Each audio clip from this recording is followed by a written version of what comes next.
नमस्ते। इंग्लिश में अपने सपनों के बारे में, अपनी कल्पनाओं के बारे में कैसे बात करें? आज हम यही सीखने वाले हैं, तो चलिए फटाफट शुरू करते हैं। चलिए शुरुआत करते हैं एक छोटे से मजेदार से सवाल के साथ।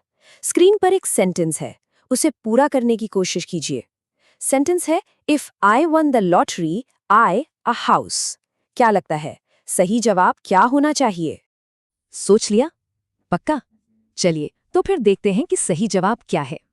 और करेक्ट आंसर है ऑप्शन बी, वुड बाय। अगर आपका जवाब बिल्कुल सही था तो वाओ, बहुत बढ़िया। और अगर गलत हो गया तो कोई टेंशन की बात नहीं है, क्योंकि आज हम इसके पीछे का पूरा लॉजिक समझने वाले हैं। तो सबसे बड़ा सवाल, वुड बाय ही आखिर क्यों सही है, विल बाय क्यों नहीं? सिंपल सा रीजन है, क्योंकि ये एक इमेजिनरी सिचुएशन है, मतलब एक काल्पनिक बात, एक ऐसी चीज जो अभी सच नहीं है, हम बस सोच रहे हैं। अगर अगर मेरी लॉटरी लग जाती तो? वैसे ग्रामर की दुनिया में ना इसका एक फैंसी सा नाम है, इसे कहते हैं सेकंड कंडीशनल। पर इस नाम से डरने की बिल्कुल जरूरत नहीं है। असल चीज है इसके पीछे का आइडिया। ये रूल बस तब यूज होता है जब हम ऐसी बातों के बारे में बोल रहे हैं जो अभी या आने वाले कल में सच नहीं है, बस एक कल्पना है। और पता है सबसे अच्छी बात क्या है?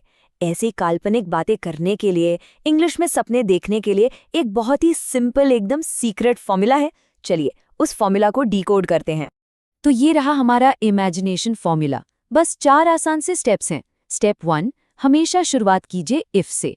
स्टेप 2, उसके बाद जो वर्ब है उसका पास्ट सिंपल फॉर्म यूज कीजिए, जैसे विन का बन जाएगा वन।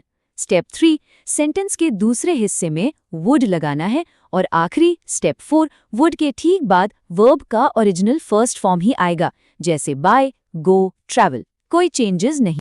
चलिए अब उस लॉटरी वाले सेंटेंस को इस फॉर्मूला से चेक करते हैं। फॉर्मूला का पहला हिस्सा, if I one the lottery, देखा इफ से शुरू हुआ और विन का पास्ट टेंस वॉन यूज हुआ, परफेक्ट। और अब सेंटेंस का दूसरा हिस्सा, I would buy a house. यहां पर वुड आया और उसके बाद बाय अपने ओरिजिनल फॉर्म में है। तो देखिए फॉर्मूला एकदम फिट बैठ गया। If I one the lottery I would buy a house. कितना सिंपल है ना? अच्छा, एक चीज समझना यहाँ पर बहुत बहुत जरूरी है, रियलिटी और इमेजिनेशन का फर्क।